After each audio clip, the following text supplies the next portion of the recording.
আমার বয়স মাত্র ১৬ বছর। বয়স কম হলে কি হবে, আমি দেখতে অনেক সুন্দরী ছিলাম। পাড়ার ছেলেরা আমায় দেখে বাজে কথা বলতো। একদিন আমার মা নানা অসুস্থ হওয়াতে নানার বাড়ি চলে গেল। বাড়িতে শুধু আমি আর আমার আব্বু। আব্বু বলল, আজ রাতে তো রুমে একা ঘুমাতে হবে না, তুই আমার রুমে ঘুমাবি। আমি বললাম, ঠিক আছে বাবা। তারপর রাতে খিচুড়ির সাথে ওষুধ মিশিয়ে আমায় খাওয়ালো। তারপর আমার সাথে বাবা সারা রাত ধরে। আমি ভাবতেই পারছি না, নিজের বাবা আমার সাথে। বাকি ঘটনাটি গল্পতেই বলছি। আমার নাম শিউলি। বয়স ১৬ বছর। ক্লাস 10-এ পড়ি। আমি আমার আব্বু আম্মুর বড় মেয়ে। আমার একটা ছোট ভাইও আছে, ওর বয়স ৪ বছর। আমার আম্মু আমার আব্বুর ৩ নম্বর স্ত্রী। আমার আব্বুর আগের ২ স্ত্রী। তাদের বাচ্চা কাচ্চা নিয়ে আলাদা আলাদা থাকে। আব্বুর প্রথম স্ত্রীর ৪টা ছেলে আর দ্বিতীয় স্ত্রীর ২টি। সকলেই আমার থেকে বয়সে বড়। আব্বু প্রতি সপ্তাহে ২ দিন করে আমাদের বাড়িতে থাকেন। সপ্তাহের বাকি দিনগুলো ওনাকে ওনার অন্যদের বাড়িতে থাকতে হয়। ওনার খুব বড় কাপড়ের বিজনেস আছে। আমার বয়স ১৬ বছর হলেও এই বয়সে আমার দেখতে অনেক লম্বা। গায়ের রংটাও ফর্সা। যখন আয়নায় নিজেকে দেখি তখন আমি নিজেই অবাক হয়ে ভাবি আমি এত সুন্দর। একদিন আমার আম্মু আব্বু হঠাৎ করে অসুস্থ হয়ে পড়লেন। ওর বাড়ি থেকে সকালে ফোন করে জানানো হলো। খবর শুনেই আম্মু আমার ছোট ভাইকে নিয়ে তড়িঘড়ি করে তাকে দেখতে নার্সিংহোম বেরিয়ে গেলেন। আমি বাড়িতে একলা রইলাম। আম্মু দুপুরের দিকে আমাকে ফোন করে বললেন যে ওর আব্বুর অবস্থা খুব খারাপ। তাই আম্মু আগামী ২৩ দিন হয়তো বাড়িতে ফিরতে পারবেন না, ওকে ওর আব্বুর বাড়িতে থাকতে হবে। আর প্রতিদিন নার্সিংহোম ঘর করতে হবে। আম্মু আমাকে আরও বললেন যে একটু আগেই তোর আব্বুর সাথে ফোনে কথা হয়েছে। তোর আব্বু কথা দিয়েছে যে আগামী ২৩ দিন ও রাতে বাড়ি ফিরে আসবে। তোর কোনো চিন্তা নেই, তোকে রাতে একা থাকতে হবে না। তবে রান্নাবান্নার ব্যবস্থা তো করতে হবে। সকালে তোর আব্বুর জন্য খাবার আর দুপুরের টিফিনটাও তোকে বানিয়ে দিতে হবে। যদি বাজার দোকানের দরকার হয় তাহলে তোর আব্বুকে বলবি, তোর আব্বু ব্যবসায় যাবার আগে তো দরকার মতো বাজার দোকান করে দেবে। আম্মু জানতেন যে আমি যেটুকু রান্নাবান্না জানি তাতে ২৩ দিন কাজ চালিয়ে নিতে পারব। রাতে আব্বাস থেকে ফেরার পর আমি আব্বুকে বললাম, আব্বু তোমাকে চা করে দেব। আব্বু বলল, তুই পারবি তো গ্যাস জ্বালিয়ে চা করতে? আমি হেসে বললাম, আমি এখন একটু একটু করে রান্নাবান্না করা শুরু করেছি, কোনো অসুবিধা হবে না। আব্বু বলল, অসুবিধে হলে বলিস, তাহলে হোটেল থেকে খাবার এনে নেব।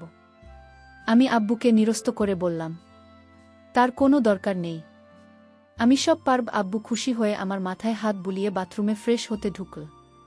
আর আমি রান্নাঘরে চা করতে ঢুকলাম। আম্মু থাকলে আম্মু আব্বুর জন্য চা করে। যা করতে গিয়ে মনে হলো আব্বু চায়ে কতটা চিনি খায় তা তো আমি জানি না। আমি তাই আব্বুর কাছে চিনি দেব সেটা জানতে বাথরুমের দিকে গেলাম। গিয়ে দেখি বাথরুমের দরজা খোলা। আব্বু কি যেন একটা করছেন লুকিয়ে লুকিয়ে।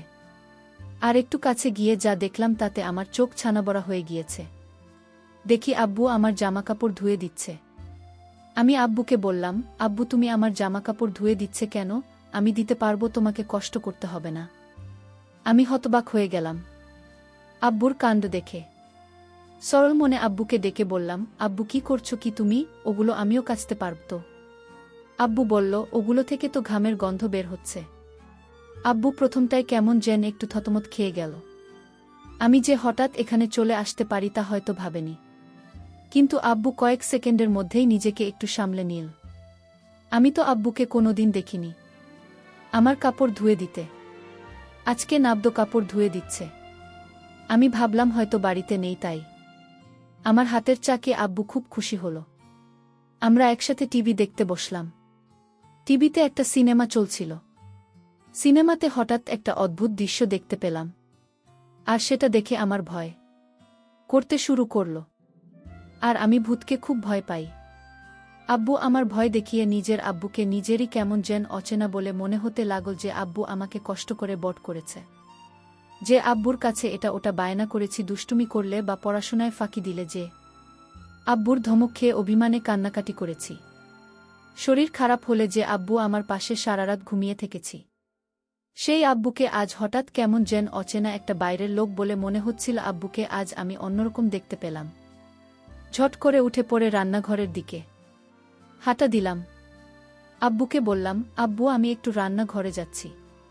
আমাকে রাতের খাবার গরম করতে হবে।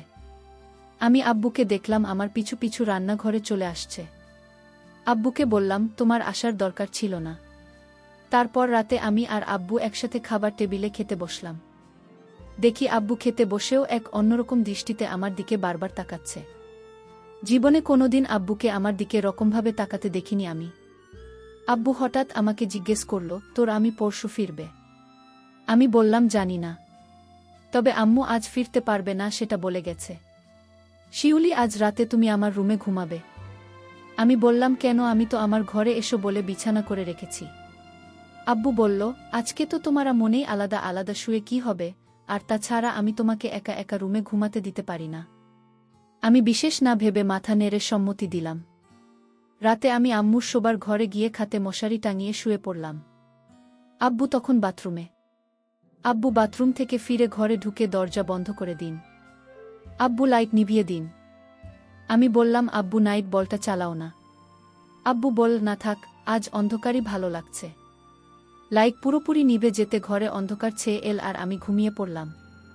আধ ঘন্টা পর হঠাৎ আমার ঘুম ভেঙে গেল। আমার কোনোভাবেই ঘুম আসছিল না। আমি লক্ষ্য করলাম আব্বু ঘুমায়নি। আব্বু এখনো জেগে আছে। আমি আব্বুকে বললাম, আব্বু তুমি এখনো ঘুমাওনি কেন? আব্বু তখন বলল, আমার ঘুম আসছে না। মা, আব্বু বলল, তোর মায়ের কথা খুব মনে পড়ছে।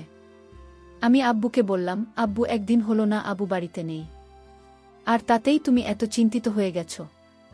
আবুল বল, মা আমি তোমাকে অনেক ভালোবাসি। আমি আব্বুকে বললাম, শুধু আমাকে ভালোবাসো? আব্বু বলল, এই পরিবারের সবাইকে ভালোবাসি, তবে তোকে একটু বেশি স্নেহ করি। জানো আব্বু, পাড়ার বদমাশ ছেলেগুলো মাঝে মাঝে আমার দিকে কেমন দৃষ্টিতে তাকিয়ে থাকে। এ কথা বলতেই আব্বু এরকম অদ্ভুত আচরণ করছিল। ঠিক বুঝতে পারছিলাম না। তাছাড়া আব্বু আমাকে এখন তুই তুই করে না বলে, মাঝে মাঝেই তুমি তুমি করে কথা বলছিল। আব্বু, আমাকে তুমি এরকম করো না। তুমি আমার বাবা, আর তুমি আমাকে তুই তুই করে না বলে তুমি তুমি করেই বা কথা বলছো কেন? তোমাকে খাইয়ে পড়িয়ে অনেক স্নেহ ভালোবাসা দিয়ে বড় করেছি, অনেক টাকাও খরচ করেছি আমি তোমার পেছনে। আমি আজ তোমার কাছে এমন একটা জিনিস চাই, তুমি আমাকে দিবে মা? আমি আব্বুকে বললাম, আব্বু তুমি যেভাবে বলছো কেন? আমি তোমার মেয়ে, আমি তোমার সব ইচ্ছা পূরণ করতে পারি। আব্বু তখন খুশি হয়ে বল, মা সত্যিই আমার একটা ইচ্ছা ছিল, সেটা তুমি পূরণ করবে। বাবা তুমি কেন ভয় করছো? আর আমি তোমার মেয়ে, আমার কাছে কোনো কিছু লজ্জা পেলে চলবে। তুমি বলো আমার কাছে কি চাও? বাবা তখন বলল, আচ্ছা মা, আমি তোমার আম্মুর সাথে যা করি আমি তোমার সাথে তা করতে চাই। তুমি কি তাতে রাজি? আব্বু তুমি এসব কি বলছো? আমি তোমার মেয়ে, আমি কি বড় হয়ে গেছি যে আমি তোমার সকল কথা রাখতে পারবো? আমি তো এখনো অনেক কিছু বুঝি না। আমি আব্বুকে বললাম, আব্বু আমি তোমার মেয়ে, আর তুমি কি বলছো এসব? আমি এই কথা কিছুতেই রাখতে পারবো না।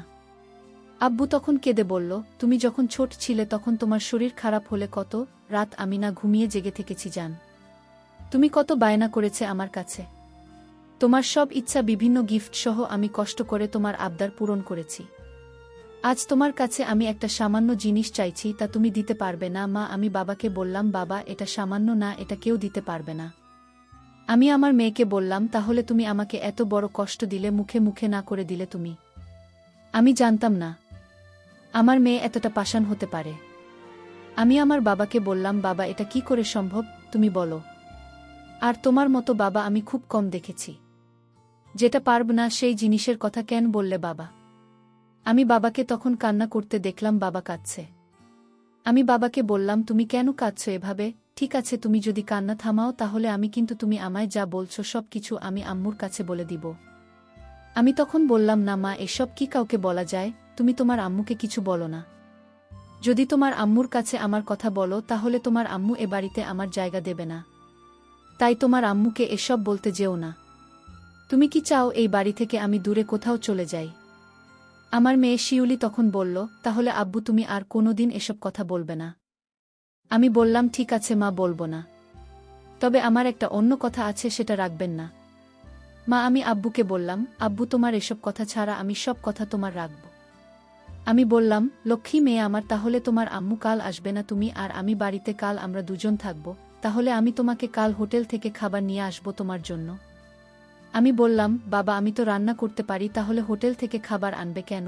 আমি বললাম, আম্মু তোমাকে আমি কষ্ট করতে দেব না তাই। আর তাছাড়া হোটেল থেকে খিচুড়ি খাই না অনেক দিন ধরে। তোমার তো খিচুড়ি অনেক প্রিয় তাই না মা? আমি বললাম, আব্বু হোটেলের খিচুড়ি আমার অনেক প্রিয় খাবার। তাহলে কাল আর রান্না করার দরকার নেই। আমি দুজনের জন্য হোটেল থেকে খিচুড়ি নিয়ে আসব। আমি বললাম, ঠিক আছে বাবা, তুমি কাল আমার জন্য হোটেল থেকে খিচুড়ি নিয়ে আসবে। পরের দিন আমি সারাদিন ঘরে বসে টিভি দেখছিলাম। আর বাবা বাজারে চলে গেল। রাত 10টা হয়ে গেছে। বাবা এখনও বাজার থেকে ফিরছেন না। আমি বাবাকে ফোন দিলাম। ফোনটা রিসিভ হচ্ছে না। আমি চিন্তায় পড়ে গেলাম। আমি চিন্তা করতে করতে হঠাৎ দরজায় নক করল। আমি দরজায় নক শুনে দরজাটা খুলে দিলাম। দেখলাম বাবা আমার জন্য খিচুড়ি নিয়ে হাজির। বাবা বলল, এই খিচুড়ি অনেক স্বাদের মা। আমি বাজারে গেলে মাঝে মাঝে খাই। আজ তোমার জন্য স্পেশাল খিচুড়ি নিয়ে আসলাম। আমি আব্বুকে বললাম, আব্বু তুমি হাত মুখ ধুয়ে এসো, আমরা একসাথে খাবো। আমি বললাম, ঠিক আছে মা, আমি হাত মুখ ধুয়ে আসছি। তুমি খিচুড়ি টেবিলে রেডি করো। বাবা টেবিলে বসল, 2টা বাটি করে খিচুড়ি নিয়ে আসলো। বাবা বলল, হঠাৎ আমার শরীরটা খারাপ লাগছে। আমি এখন কিছু খেতে পারবো না। তুমি খেয়ে নাও। আমি বললাম, না বাবা, তোমার খেতে হবে, নইলে আমি খাব না। বাবা বলল, মা আমি অনেক খুশি হলাম, কিন্তু আমার খেতে ইচ্ছা করছে না। হঠাৎ কেন জানি আমি খেতে পারবো না মা। তুমি সবটুকু খিচুড়ি খেয়ে নাও। মা যদি পারো তাহলে আমাকে 1 গ্লাস ঠান্ডা পানি দাও। বাবার এই মক্কল আমি বুঝতে পারিনি। আসলে বন্ধুরা, বাবা কেন খিচুড়ি খেতে চাইল না তা যদি তোমরা জানো তাহলে তোমাদের হুঁশ উড়ে যাবে। এই খিচুড়ি আমি খাবার পরে আমার কি হয়েছিল এবং বাবা মার সাথে কি করছিল তা জানতে ভিডিওটি শেষ পর্যন্ত দেখতে থাকুন। আর ভিডিওর মধ্যে এখানে একটা কথা বলতে চাই, আমি সবসময় তোমাদের জন্য খুব কষ্ট করে ভিডিও তৈরি করি। তাই ভিডিওতে কষ্ট করে একটি লাইক করে দাও। আর এরকম মজার মজার ভিডিও পেতে আমার চ্যানেলটিকে সাবস্ক্রাইব করে পাশে থাকবেন। যাই হোক বন্ধুরা, আমি সেই খিচুড়ি বাবার আদেশে খেয়ে নিলাম। খিচুড়িটা অনেক টেস্ট হয়েছে। আমার কাছে খুব ভালো লাগছিল, কিন্তু খিচুড়িটা খাওয়ার পর হঠাৎ আমার মাথা ঝিমঝিম করছিল। আমার চোখ দিয়ে অন্ধকার দেখতে পেলাম। আমি বাবাকে বললাম, বাবা আমার জানি শরীরটা কেমন করতেছে। আমি ঘুমাব। আমি আমার রুমে ঘুমিয়ে পড়ি বাবা। তুমি তোমার রুমে গিয়ে শুয়ে পড়ো বাবা। আমি মনে মনে বললাম, কাজ হয়ে গেছে। আমার মেয়ে তার রুমে গিয়ে শুয়ে পড়ল। আর দরজাটা লক করতে ভুলে গেছে আমার মামনি। আমার মেয়ে তখন বিছানায় শুয়ে পড়ল। শুয়ে পড়ার সাথে সাথে ঘুমিয়ে গেল। আমি গভীর রাতের জন্য অপেক্ষা করতেছিলাম।